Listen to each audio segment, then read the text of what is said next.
Welcome to Books, Chapter 12 of book The One Thing, The Path to Great Answers. People do not decide their futures, they decide their habits, and their habits decide their futures. F.M. Alexander. The focusing question helps you identify your one thing in any situation.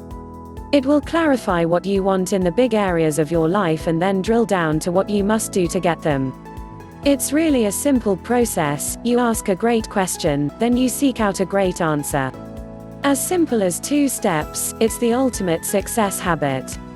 Ask a great question. The focusing question helps you ask a great question. Great questions, like great goals, are big and specific. They push you, stretch you, and aim you at big, specific answers.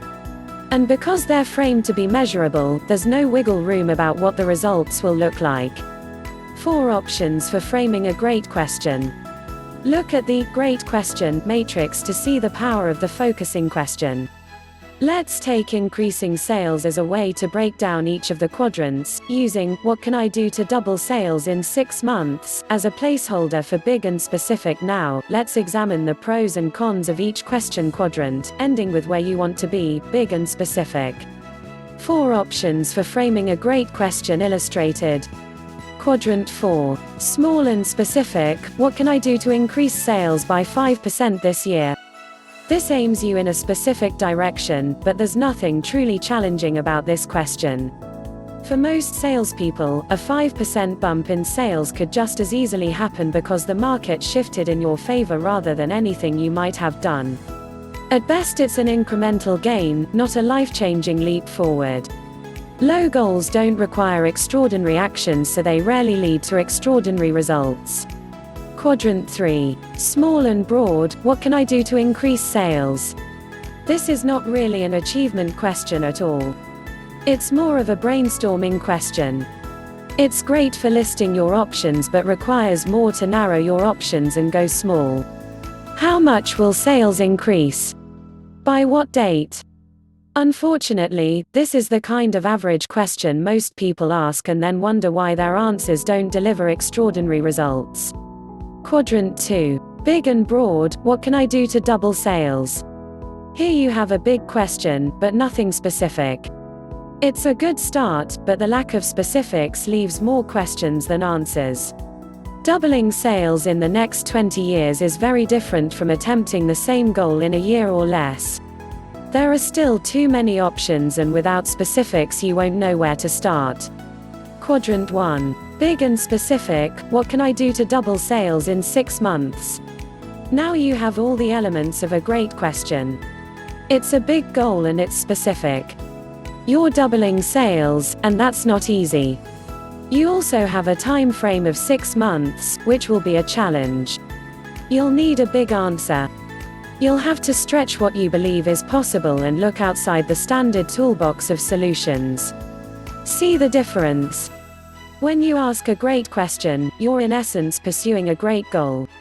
And whenever you do this, you'll see the same pattern, big and specific. A big, specific question leads to a big, specific answer, which is absolutely necessary for achieving a big goal. So if what can I do to double sales in 6 months is a great question, how do you make it more powerful? Convert it to the focusing question. What's the one thing I can do to double sales in 6 months such that by doing it everything else will be easier or unnecessary? Turning it into the focusing question goes to the heart of success by forcing you to identify what absolutely matters most and start there. Why? Because that's where big success starts too. Find a great answer. The challenge of asking a great question is that, once you've asked it, you're now faced with finding a great answer. Answers come in 3 categories: doable, stretch, and possibility. The easiest answer you can seek is the one that's already within reach of your knowledge, skills, and experience. With this type of solution you probably already know how to do it and won't have to change much to get it. Think of this as doable and the most likely to be achieved. The next level up is a stretch answer. While this is still within your reach, it can be at the farthest end of your range. You'll most likely have to do some research and study what others have done to come up with this answer. Doing it can be iffy since you might have to extend yourself to the very limits of your current abilities. Think of this as potentially achievable and probable, depending on your effort. High achievers understand these first two routes but reject them. Unwilling to settle for ordinary when extraordinary is possible, they've asked a great question and want the very best answer. The success habit unlocks possibilities. Extraordinary results require a great answer. Highly successful people choose to live at the outer limits of achievement. They not only dream of but deeply crave what is beyond their natural grasp.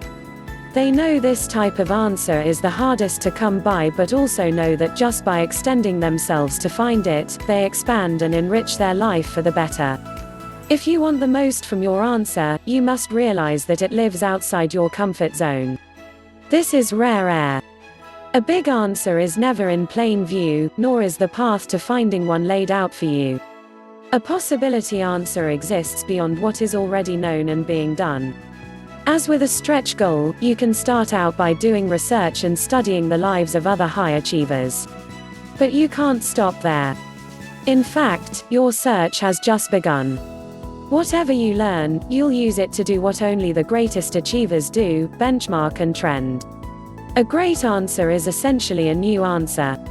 It is a leap across all current answers in search of the next one and is found in two steps. The first is the same as when you stretch.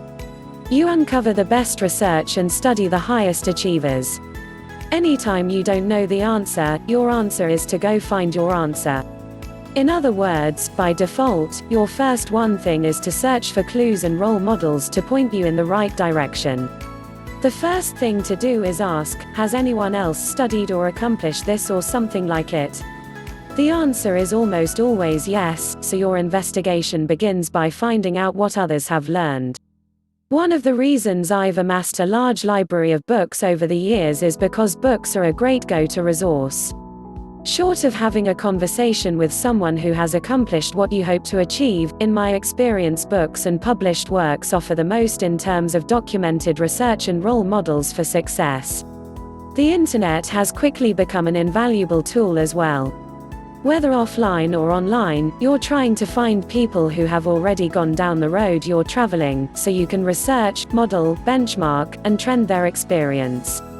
A college professor once told me, "Gary, you're smart, but people have lived before you. You're not the first person to dream big, so you'd be wise to study what others have learned first, and then build your actions on the back of their lessons." He was so right. And he was talking to you too.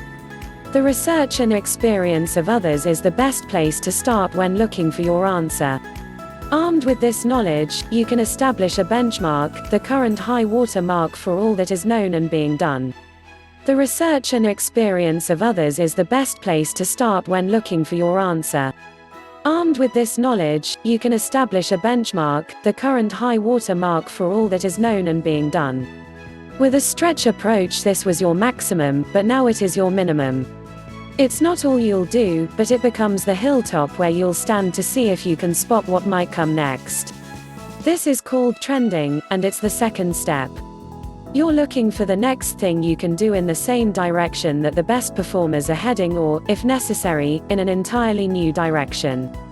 This is how big problems are solved and big challenges are overcome, for the best answers rarely come from an ordinary process.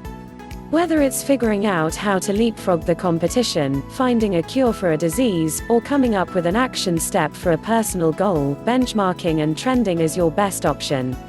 Because your answer will be original, you'll probably have to reinvent yourself in some way to implement it.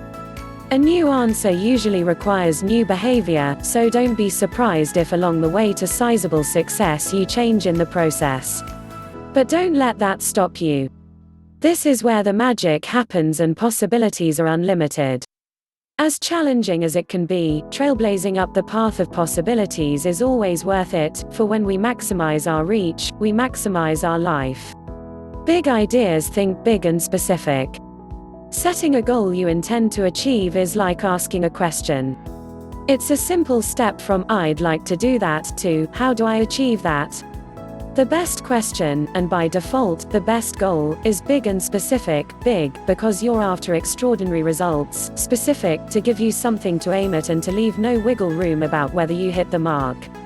A big and specific question, especially in the form of the focusing question, helps you zero in on the best possible answer. Think possibilities. Setting a doable goal is almost like creating a task to check off your list. A stretch goal is more challenging. It aims you at the edge of your current abilities; you have to stretch to reach it. The best goal explores what's possible. When you see people and businesses that have undergone transformations, this is where they live. Benchmark and trend for the best answer. No one has a crystal ball, but with practice you can become surprisingly good at anticipating where things are heading. The people and businesses who get there first often enjoy the lion's share of their rewards with few, if any, competitors. Benchmark and trend to find the extraordinary answer you need for extraordinary results. Thank you for watching.